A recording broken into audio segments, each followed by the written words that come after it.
Na początku była ciemność. Nagle rozświetlił ją wybuch, z którego narodziły się wszechogarniające czas, przestrzeń i materia. Codziennie odkrywamy coś nowego, fascynujące zjawiska i śmiertelne zagrożenia naszego wszechświata.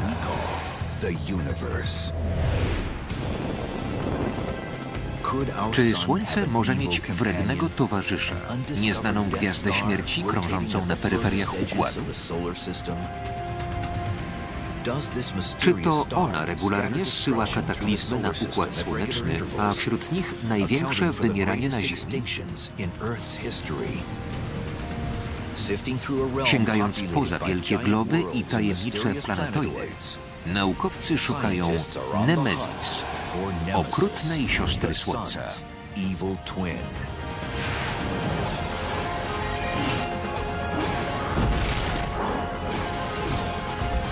Kosmos, tajemnice wszechświata. Nemezis, zła bliźniaczka Słońca.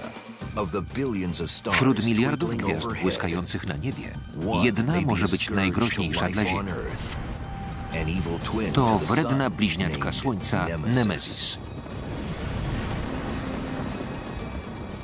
Niektórzy badacze sądzą, że ciemna, wciąż niezaobserwowana gwiazda krąży wraz ze Słońcem i co 26 milionów lat inicjuje katastrofę. Wiemy, że na skraju układu słonecznego jest ogromna gromada komet. Przy każdym zbliżeniu się do Słońca gwiazda mogłaby wrzucić część z nich do centrum układu. Na ich drodze byłaby Ziemia. Śmierć zebrałaby ogromne żniwo.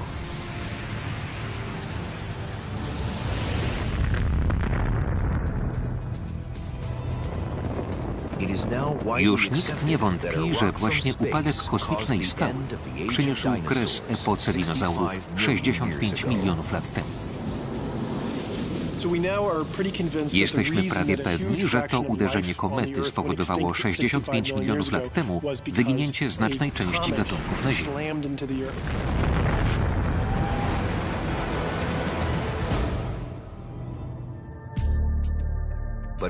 Astronom Richard Muller zaproponował przełomową koncepcję wyjaśniającą, dlaczego akurat wtedy nastąpiła katastrofa. Teoria Nemezis zakłada, że gwiazdy okrążają się w 26 milionów lat. To wszystko, nie trzeba więcej domysłów.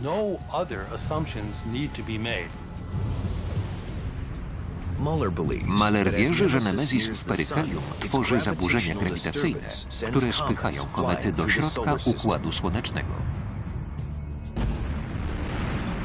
Następują katastrofy kosmiczne, jakie nieraz wywołały masowe wymieranie na Ziemi. Muller opowiada o powstaniu teorii. Określając daty wyginięć, dwójka paleontologów zauważyła podejrzaną regularność. Okazało się, że kolejne zagłady następowały co 26 milionów lat.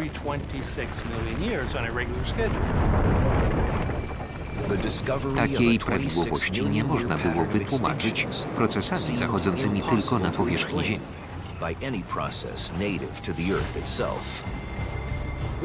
To marzenie badacza, niezrozumiałe zjawisko wołające o wyjaśnienie. Starałem się odkryć sedno sprawy. Koncepcja jest niezwykła. Jedynym logicznym wyjaśnieniem regularności wydaje się istnienie kosmicznego prześladowcy, który okrąża Słońce raz na 26 milionów lat, zakłócając ruchy komet. To gwiazda śmierci związana ze Słońcem. Odkrycie gwiazdy wiele by zmieniło. Okazałaby się ważnym bodźcem dla ewolucji życia na Ziemi. Bez niego wciąż by tu panowały dinozaury.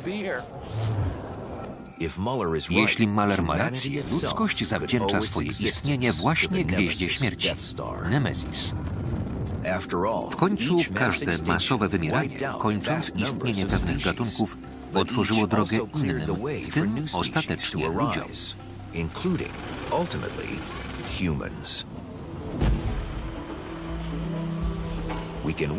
Możemy zobaczyć, jak Nemezis wpływała na ewolucję na Ziemi, obserwując wypalanie terenu na płaskowyżu Santa Rosa w Kalifornii. Raz na jakiś czas kataklizm zmiata wiele gatunków z powierzchni Ziemi. Podobnie się dzieje przy kontrolowanym wypalaniu. Ogień usuwa pewne gatunki, robiąc miejsce dla nowych.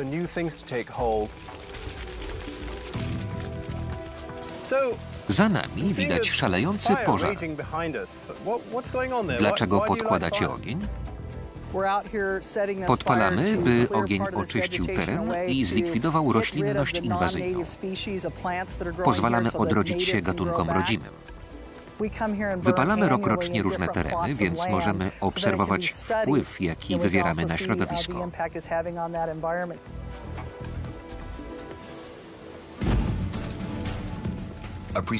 Kontrolowane wypalanie przypomina masowe wymieranie wywołane być może przez Nemezis. Wiele gatunków znika, ale ich zagłada robi miejsce dla ocalałych, pozwalając im rozkwitać i rozwijać się. Tak właśnie ssaki przetrwały kataklizm, który wybił dinozaury. Opanowały planetę, przygotowując miejsce dla pojawienia się człowieka. Kontrolowane pożary wzniecane w Santa Rosa co roku pozwalają symulować przyspieszenie ewolucyjne, jak w teorii Nemezis po powtarzających się wymieraniach. Regularność zagłady można wytłumaczyć tylko na dwa sposoby. Pierwszym jest teoria Nemezis. Drugim zaś założenie, że regularne odstępy 26 milionów lat to wynik przypadku.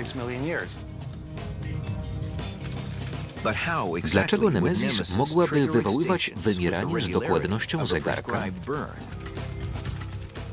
Odpowiedź może leżeć w rejonie układu słonecznego zwanym obłokiem Oorta.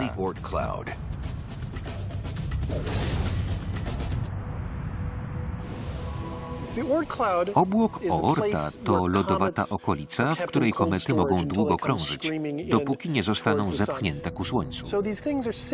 Obszar ciągnie się daleko, sięga prawie połowy drogi do najbliższej gwiazdy.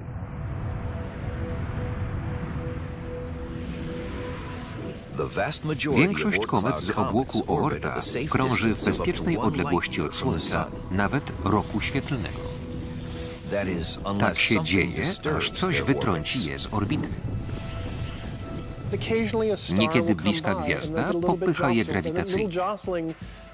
Skutki zaburzenia mogą być różne. Kometa może oderwać się od układu, nieznacznie zmienić orbitę albo ruszyć w stronę Słońca.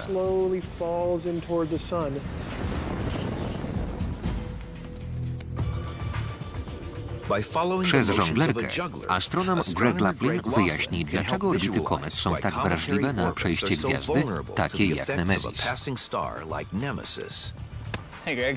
Cześć, to Josh Horton. Zaprosiliśmy go, by pomógł zrozumieć procesy zachodzące w obłoku Oorta. Iloma piłkami żonglujesz? 7. Eksperymentuję z 8 i 9, ale najczęściej żongluję 7. Łuk zataczany przez piłkę przypomina orbitę komety. Zwłaszcza zwalnianiem w miarę oddalania się od żonglera Słońca i przyspieszaniem przy zbliżaniu. Do modelowania całego obłoku Oorta potrzebowalibyśmy mnóstwa piłek. Spróbujmy. Zaczniemy od 2. 2 piłki. Rzucaj tak, by piłki minęły się w powietrzu. Rzuty mają być identyczne jak obiegi komet. Mijanka krzyżują się w powietrzu. Rzucać równocześnie? Nie. Prawa, lewa, chwyt, chwyt. Prawa, lewa, chwyt, chwyt. Łapiesz prawie równocześnie. Prawa, lewa, chwyt, chwyt. Teraz lepiej. Jestem jak układ słoneczny z silnymi zaburzeniami grawitacyjnymi. Josh utrzymuje w powietrzu 7 piłek. Brakuje mu trochę do Słońca, które porządkuje biliony komet w obłoku Oorta.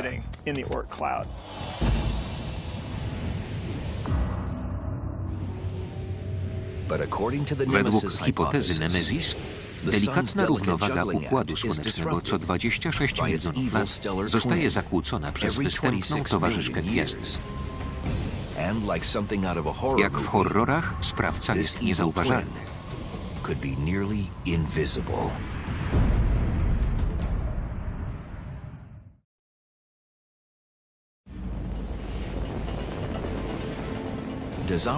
Czy nasza gwiazda ma złą bliźniaczkę nazwaną Nemezis, krążącą na peryferiach układu słonecznego i co 26 milionów lat wytrącającą grad komet z obłoku Oorta w stronę Ziemi? Komety czasem są wyrzucane, czasami wlatują spokojnie i odparowują. Gdy docierają do centrum układu słonecznego, wszystko jest możliwe.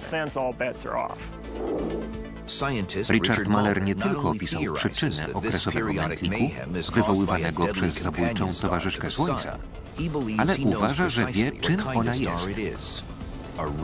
To czerwony karzeł. Wywnioskowałem, że jakaś gwiazda okrąża Słońce w 26 milionów lat. Załóżmy, że to czerwony karzeł. Dlaczego? Bo to najpowszechniejszy typ gwiazdy w galaktyce.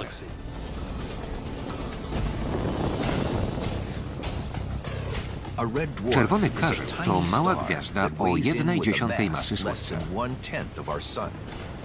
Ale Greg Laughlin pokaże, że nawet 4-kilogramowa kula do kręgli rzucona w Josha żonglującego ogniem może być groźna. Sam obłok Oorta jest nudny. Trzeba go rozruszać.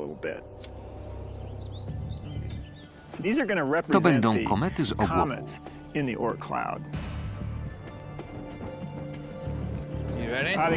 Lepiej się cofnę.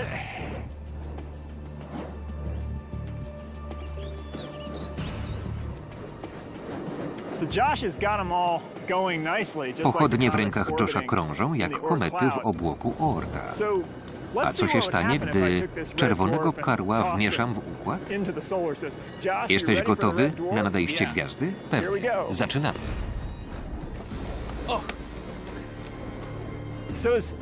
Jak widać, przejście czerwonego karła przez obłok Oorta zmieniło orbity komet.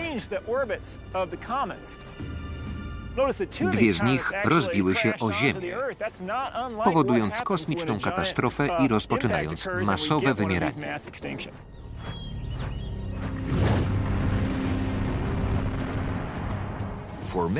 Wielu nie wierzy, że to przelatująca gwiazda powoduje regularne uderzenia komet w Ziemię.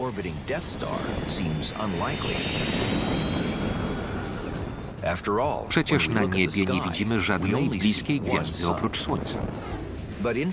W końcu większość gwiazd występuje parami. Szacuje się, że 60 do 70% gwiazd występuje w układach podwójnych albo jeszcze bardziej licznych.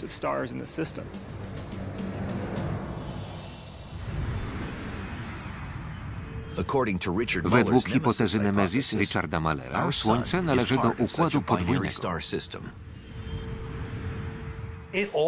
Wszystko się zgadza. Wystarczy założyć, że Słońce, jak 2/3 gwiazd w drodze mlecznej, ma towarzyszkę, z którą wykonuje obrót co 26 milionów lat. Jeśli tak jest, to czemu nie widzimy bliźniaczki Słońca na niebie? Mahler tłumaczy to prosto. Nemezis jest bardzo ciemnym, czerwonym karłem. Gdy pierwszy raz mówiłem o Nemezis, pytano, jak to możliwe, że nikt jej nie znalazł. Odpowiedź jest prosta. Trudno ją wypatrzyć. Z definicji czerwony karzeł prawie nie świeci. Nemezis to najbliższa sąsiadka Słońca, ale jej nie widzimy. Dlaczego? Bliskie gwiazdy zauważamy, gdy jasno świecą, ale czerwony karzeł jest ciemny. Bliskie obiekty poruszają się po niebie. Nemezis krąży wokół nas, obiegając Słońce raz na 26 milionów lat. Nie jesteśmy w stanie zaobserwować tego ruchu. Oglądane z Ziemi bliskie obiekty wyraźnie przemieszczają się po nieboskłonie. Nemezis niemal stoi w miejscu. Poszukiwanie gwiazdy nabiera tempa, chociaż trudno powiedzieć, gdzie jej szukać. Na szczęście astronomowie wiedzą, jak zachowują się gwiazdy w układzie podwójnym i mogą to wykorzystać do poszukiwania Nemezis. Gdyby obie gwiazdy miały równe masy, ich orbity byłyby takie same. Poszukiwanie Nemezis byłoby łatwiejsze. Ale gwiazdy w układzie podwójnym rzadko mają równą masę.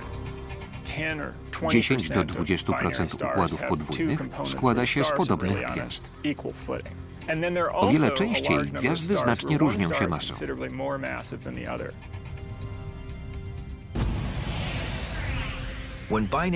Gdy gwiazdy w układzie podwójnym się różnią, ta o mniejszej masie, w tym wypadku Nemezis, obiega towarzysza Słońca, które prawie się nie porusza.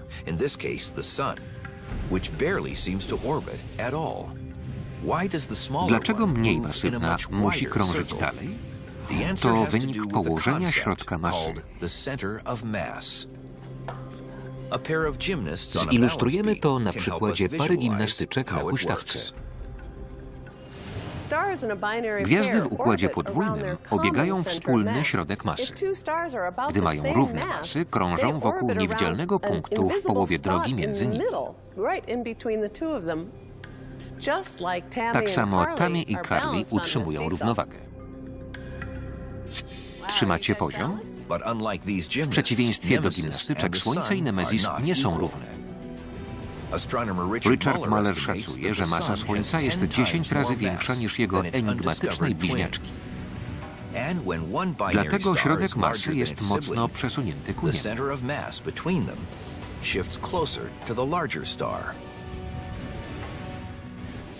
Tammy pomoże nam to zrozumieć. Ile ważysz? 60 kg. Na drugie ramię dźwigni kładziemy 15-kilogramowy balast. Jesteś od niego 4 razy cięższa. Poszukaj miejsca, w którym zrównoważysz ciężarek. Tammy waży 4 razy więcej niż obciążnik, więc środek masy leży znacznie bliżej niej.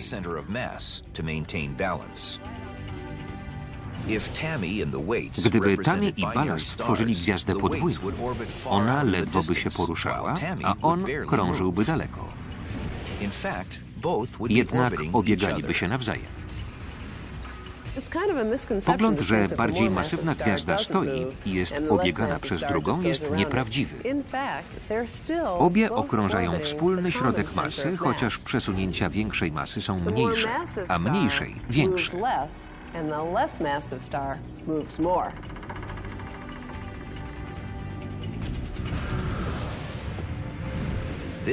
Ten fakt jest kluczem do obliczenia położenia Nemezis względem Słońca. Okres obiegu ma wynosić 26 milionów lat, co pozwala obliczyć odległość między ciałami. Nieco przekracza rok świetlny. Wiedząc mniej więcej, gdzie szukać, można zacząć łowy. Na razie, zamiast odnalezienia Nemezis, mamy nową, niezwykłą teorię. Zamiast złej bliźniaczki Słońca, w układzie może krążyć wielka, ale odległa planeta, której jeszcze nie poznaliśmy.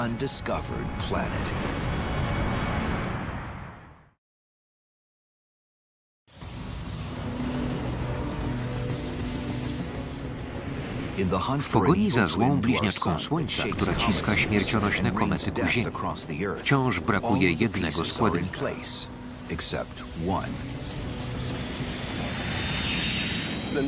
Teoria Nemezis potrzebuje twardego dowodu. Byłaby nim bezpośrednia obserwacja gwiazdy. Czemu wciąż jej nie odnaleziono? Część astronomów odrzuca samą koncepcję, twierdząc, że gdyby Nemezis istniała, to zostałaby do dziś odkryta. My sądzimy, że sytuacja zmieni się za parę lat dzięki badaniu ciemnych gwiazd.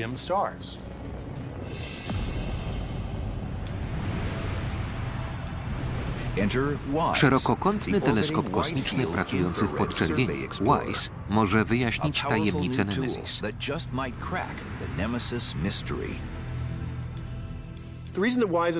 Ten przyrząd jest cenny, bo pracując w podczerwieni widzi ciepło. Rejestrując ciepło zamiast światła, czujniki podczerwieni mogą łatwo wykryć gorące, choć nieświecące obiekty. Obserwacje w podczerwieni są możliwe nawet, gdy obiekt jest bardzo odległy od Słońca. Jowisz to świetny przykład. Temperatura jego powierzchni wynosi minus 150 stopni. To znacznie więcej niż temperatura w przestrzeni kosmicznej, zaledwie kilka kelwinów. Dlatego nawet prawie nieoświetlona przez Słońce, krążąca w ogromnej odległości planeta, podobna do Jowisza, będzie jasno świeciła w podczerwieni. Na torze samochodowym możemy zobaczyć, jak teleskop WISE może ułatwić poszukiwanie Nemezis, rozróżniając w podczerwieni temperaturę poszczególnych obiektów.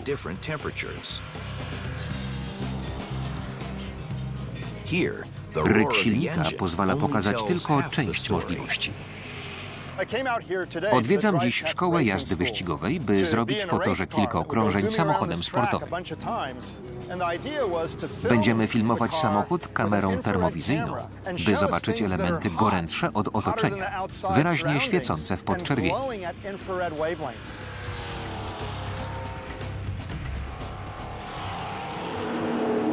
Cześć, Ted. Miło Cię widzieć. Prowadzisz? Tak. Jak szybko pojedziemy? 270 km na godzinę. To 3 razy szybciej niż można na drodze. Będzie ostro. Do rzeczy.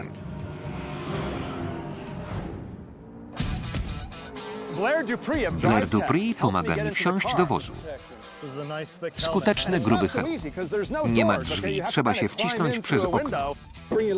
Postaw tam lewą stopę. Dobra. Podnieś prawą, jakbym się włamywał.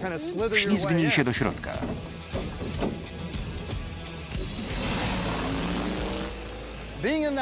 Przejażdżka wozem sportowym była super. Czułem przeciążenia na zakrętach. Ted pokazał, jak się jeździ. Dobrze, że on kierował, ja bym nie dał rady. Bałem się, siedząc obok. Rozgrzane auto, kamera i spec od obrazowania termowizyjnego Ross Overstreet pokażą nam wszystko w innym świetle. Cześć, jak się masz? Dobrze. Zobaczmy obraz termowizyjny. W tej chwili oglądam tył wozu. To raczej przyrząd pomiarowy, a nie kamera. Jakbyśmy mieli 1 000 000 termometrów na powierzchni obrazu. Poznajemy temperaturę dla każdego piksela. Gorące miejsca świecą na czerwono, żółto i biało. Chłodne są niebieskie, zielone i czarne. To barwy uważane za zimne. Widzisz, że samochód ma kilka gorących miejsc. Opony są nierównomiernie rozgrzane i jedna jest chłodniejsza od drugiej. Prawe koło ma wyższą temperaturę od lewego, bo na zakrętach było bardziej obciążone. Ile stopni ma najcieplejsze? Wcześniej zarejestrowano 90 stopni. Niemal można było w nim zagotować wodę. Wzrokowo nie można ocenić, co jest cieplejsze, a co zimniejsze, a tu od razu wszystko widać. Kamera równie dobrze pracuje w ciemnościach. Światło słoneczne nie jest jej potrzebne. Kamera termowizyjna pokazuje tor, jak teleskop WISE, ciemne i odległe zakątki układu słonecznego. Jeśli Nemezis tam krąży, zostanie wykryta w podczerwieni. Gorące punkty na torze wyścigowym są jak ciepłe, świecące obiekty w lodowatej przestrzeni kosmicznej daleko od Słońca. Obrazowanie podczerwone to nowy sposób wykrywania ciał zbyt ciemnych dla teleskopów optycznych, ale jednak ciepłych.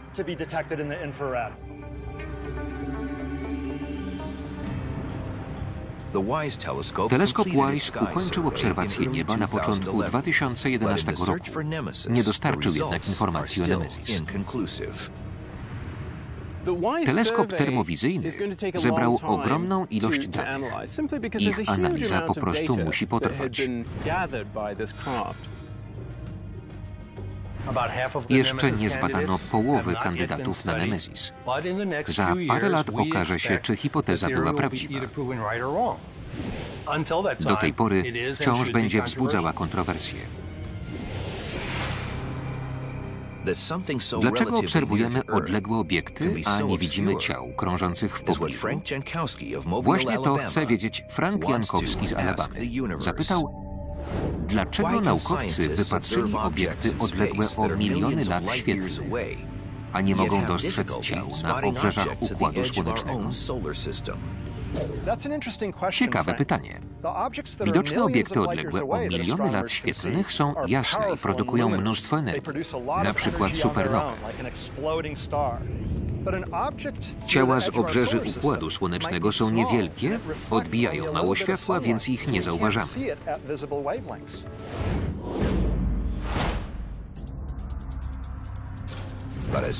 Analizując dane z poszukiwań Nemezis, naukowcy dokonali niepokojącego odkrycia. Według obliczeń gwiazda powinna się zbliżyć dopiero za miliony lat, ale coś już zaburza ruch komet w obłoku Oorta i wysyła je, by siały spustoszenie w centrum układu słonecznego. Czy to dla nas groźne?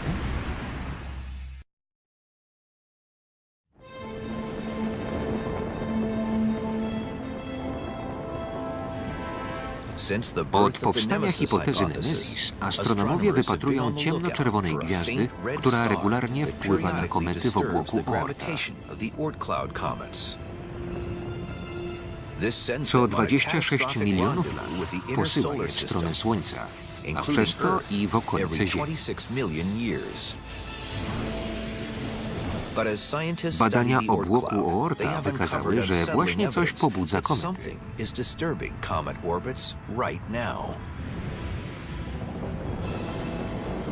Czyżby Nemezis wróciła? Gdyby Słońce nie miało partnera, komety w obłoku Oorta krążyłyby po przewidywalnych, regularnych orbitach. Pojawiałyby się i znikały w stałych odstępach.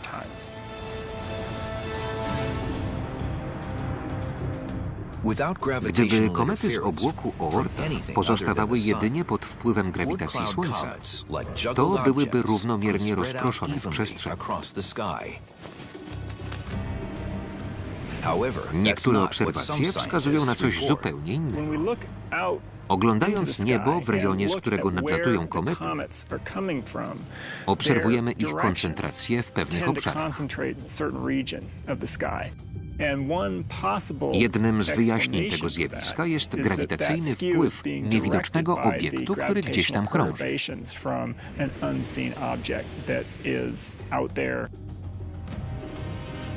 Na podstawie obserwacji naukowcy wywnioskowali, że wielki obiekt zakłóca równowagę w obłoku Oorta. W ten sam sposób Zarząd Transportu w Los Angeles wykrywa, że wypadek ograniczył płynność ruchu.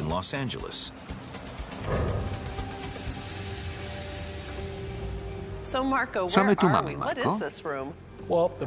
Mapa na ścianie przedstawia drogi szybkiego ruchu. To arterie Los Angeles. Zielone punkty oznaczają normalny ruch, a czerwone wszelkiego rodzaju zatory.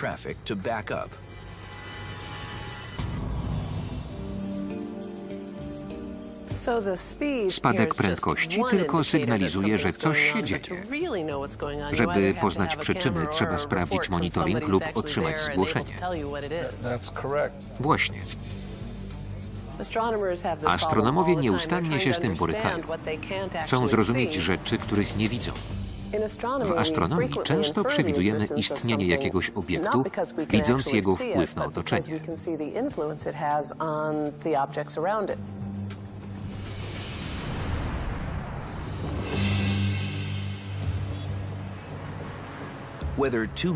Gdy zbyt wiele samochodów wciska się w zbyt wąską drogę albo zdarzy się wypadek, powstaje korek.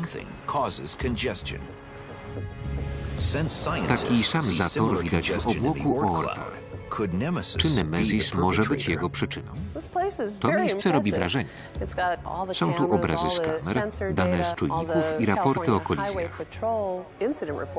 Informacje są bardziej urozmaicone niż te dostępne astronomom. Gdybyśmy mieli kamery na obrzeżach Układu Słonecznego, wiedzielibyśmy o nim znacznie więcej.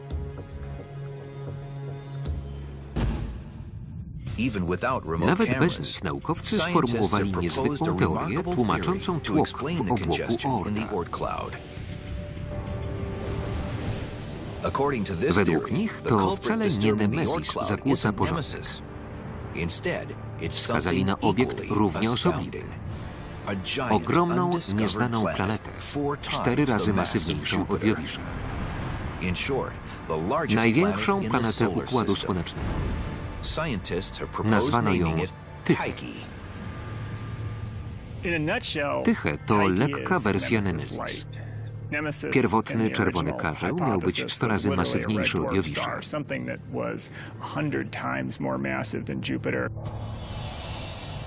W przeciwieństwie do Nemezis, Tychę nie świeci jak gwiazda. Wygląda jak dziwna wersja Jowisza. Wystarczy skorzystać z noktowizora, by obraz stał się ciekawszy. Ujrzymy chmury podświetlone ogromnymi piorunami, bijącymi w przerwach między obłokami.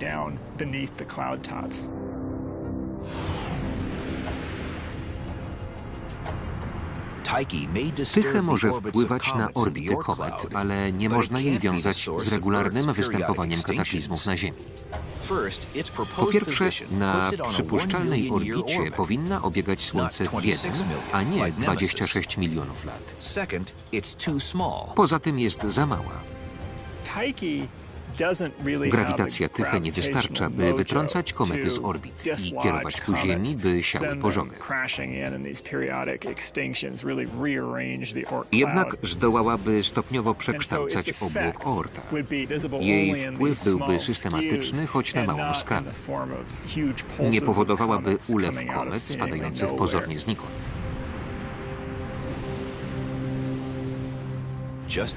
Jeśli Tychę istnieje, powinna zostać odkryta przez teleskop Wise, podobnie jak Nemezis. Fakt, że w Układzie Słonecznym krąży wielka, nieodkryta planeta, może szokuje, ale wcale nie wyklucza istnienia Nemezis. Niedawne odkrycie w zewnętrznej części Układu Słonecznego może przynieść wyjaśnienie, czy gwiazda w ogóle istnieje i czy zagraża Ziemi. W 2003 roku astronom Mike Brown dokonał znaczącego odkrycia, znajdując na niebie coś niewytłumaczalnego. Pamiętam dzień, w którym odkryłem sedno. Patrzyłem w monitor i nie mogłem uwierzyć, że obiekt jest tak daleko. Nie znaliśmy niczego podobnego w Układzie Słonecznym. Niezwykłe odkrycie okazało się planetoidą nieco mniejszą od naszego Księżyca. Nazwano ją Sedna. Wciąż wprawia naukowców w osłupienie. Peryhelium jest 3 razy dalej od Słońca niż Pluton. Leży w obszarze, gdzie według astronomów nie powinno być nawet planetoid.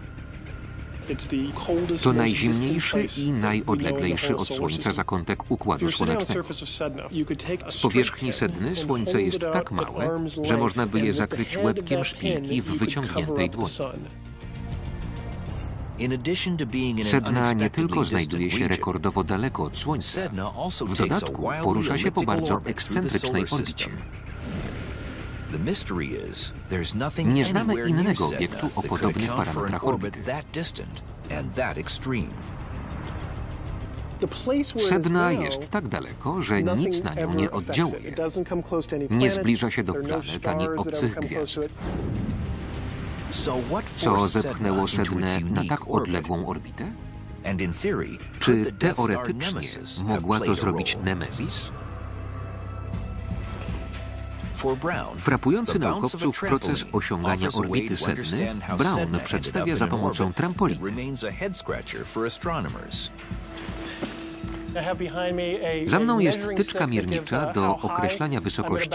Każda działka to 60 cm. Wysokość skoku odpowiada orbicie przy zwykłym okrążaniu Słońca. Na zwykłej orbicie planeta obiega Słońce po okręgu, trzymając stałą odległość. Podobnie ja, stojąc na trampolinie, zachowuję stałą wysokość nad podłogą. Planeta może też krążyć po orbicie eliptycznej. Odsuwa się i wraca. Można się zbliżać i oddalać. Odpowiada to skokom na trampolinie. Grawitacja trzyma planety na orbitach, a skoczka w najwyższym punkcie ściąga na Ziemię. Póki nic się nie dzieje, mogę siedzieć na orbicie bez końca, skacząc wciąż na tę samą wysokość. Sedna uległa dziwnemu oddziaływaniu. Starła się z tajemniczą siłą pochodzącą z rejonu, gdzie nie powinien istnieć żaden glob. Przypuszcza się, że stała za tym Nemezis. Jeśli zła bliźniaczka Słońca istnieje, naukowcy mogą dokładnie przewidzieć, kiedy zobaczymy jej niszczycielską moc.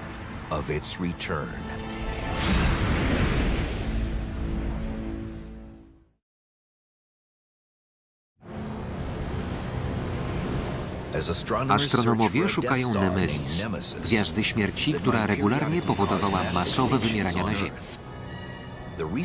Niedawne odkrycie sedny może potwierdzać tę teorię. Miliardy lat temu ta planeta krążyła wokół Słońca jak pozostałe po prawie kołowej orbicie. Potem nastąpiły dwa dziwne zdarzenia. Po pierwsze, coś wypchnęło sednę na mocno wydłużoną eliptyczną orbitę. Potem inna siła tak oddaliła ciało od Słońca, że nie sposób wypatrzeć, co się tam dzieje. Pojawia się pytanie, co zmieniło kształt orbity? Odpowiedź jest prosta. Oddziaływanie pływowe zewnętrznych gazowych olbrzymów, Jowisza i Saturna. Przedstawimy to w modelu z trampoliną. Przedstawimy mechanikę orbit eliptycznych, skacząc coraz wyżej. Sam temu nie podołam, poproszę Kena. Chętnie pomogę. Zrobię ci miejsce. Kolejni gimnastycy na trampolinie zwiększają amplitudę naprężeń. Podobnie jak gazowe olbrzymy oddziaływaniem pływowym skierowały mniejsze ciało na wydłużoną elipsę.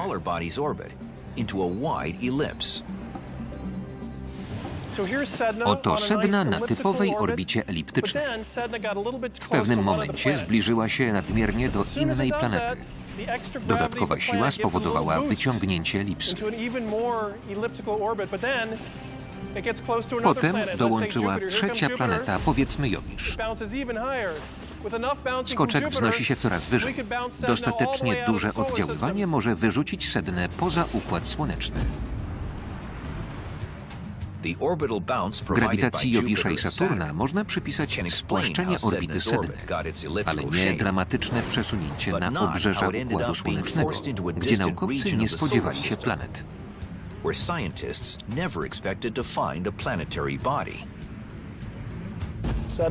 Już na orbicie eliptycznej sedna oddalała się coraz dalej i dalej. Nagle zadziałała na nią dziwna siła. Przyciąganie jakiegoś ciała nadało jej nową orbitę, niepodobną do dawnej.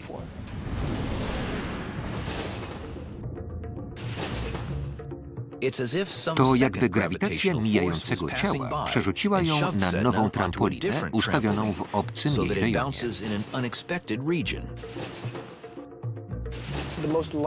Najprawdopodobniej gwiazda, która bardzo zbliżyła się do Słońca, doprowadziła sednę do zmiany orbity. Układ słoneczny tworzył się w gromadzie gwiazd.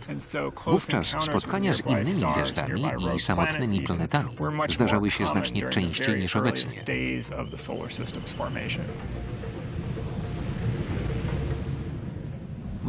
Większość tych gwiazd już dawno się rozproszyła. Według hipotezy Nemezis wciąż tam jest i obiega Słońce. Regularnie sieje zamęt wśród komet i chce jeszcze raz spustoszyć Ziemię.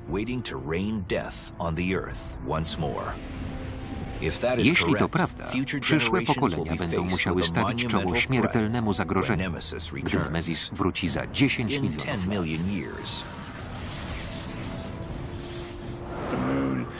Stan Księżyca, Marsa i innych planet niewiele by się zmienił. Z powierzchni Ziemi mogłyby zniknąć miasta, ale kontynenty raczej by pozostały.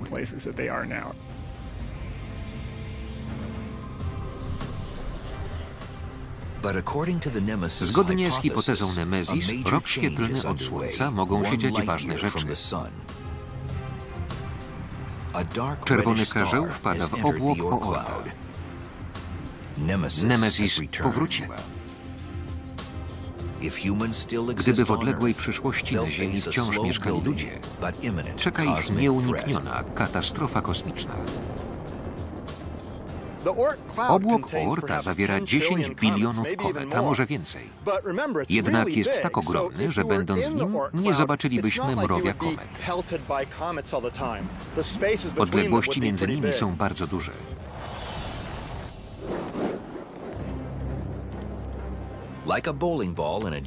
Podobnie jak kula rzucona w żonglera, Nemezis wytrąca komety z orbit. Obłok Oorta to kula wydrążona w środku. Słońce i Jowisz oczyściły centralną część, w której mieszkamy. Zbliżenie się Nemezis zmienia centrum układu w strzelnicę. Zamiast raz na kilka lat, przelatujące komety pojawiają się co chwilę. W szczycie aktywności na niebie będzie od 1000 do 10 000 komet rocznie.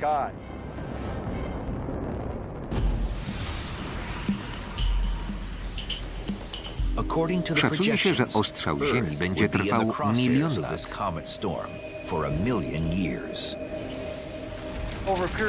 Przez 1 000 000 lat przez centrum układu słonecznego przeleci 1 miliard komet.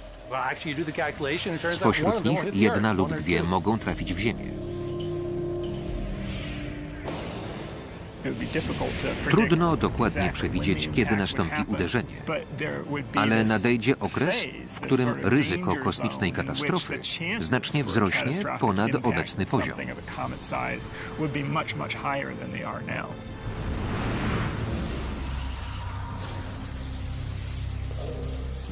Czy kometa wywoła kolejne wymieranie na Ziemi? Możliwe. Musielibyśmy tylko na to pozwolić. Lubię żart, że Nemezis źle opracowała plan zniszczenia Ziemi. Od ostatniego wymierania do następnego zostawiła dość czasu, by inteligentne stworzenia zebrały siły i upewniły się, że żadna z komet wysłanych przez Nemezis ich nie dosięgnie. Czy katastrofa jest nieunikniona? Dopóki nie potwierdzimy istnienia Nemezis lub mu nie zaprzeczymy, dopóty nic nie będzie pewne. Trzeba sobie uświadomić, że to nie jest teoretyzowanie. Bardzo rzadko coś uderza w Ziemię. Z drugiej strony, gdy zostaje trafiona, skutki są katastrofalne. Musimy poznawać układ słoneczny i obserwować niebo, bo od tego zależy nasz los.